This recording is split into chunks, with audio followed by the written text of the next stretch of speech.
yarını gül deydiken men seni gül demeymen. Hak yarını gül deydiken men seni gül demeymen. Çünkü sen gül emes, sen çıraylık addi bir kız. Allah bana bergen amanatın sen. Çünkü sen gül emes, sen çıraylık addi bir kız. Allah bana bergen amanatın sen.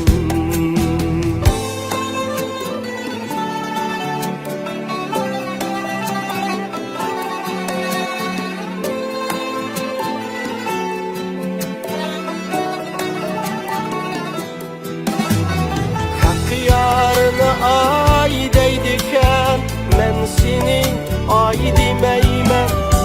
Hak yarını ay deydiken men seni ay demeymen.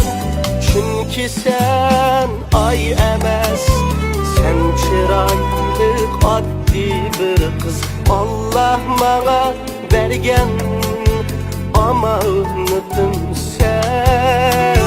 Çünkü sen ay emes, sen çıraylık addi bir kız.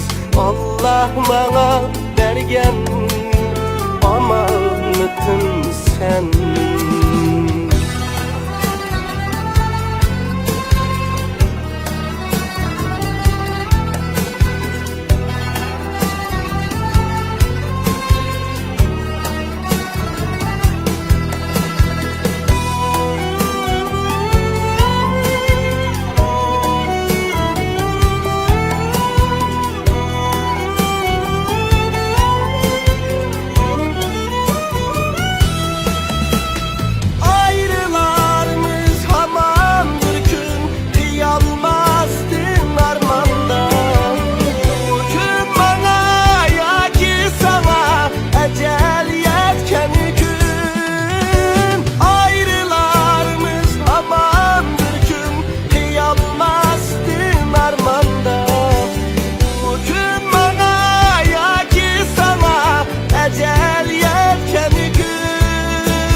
Vermeymen seni hiç kimge, sen çıraylık addi bir kız.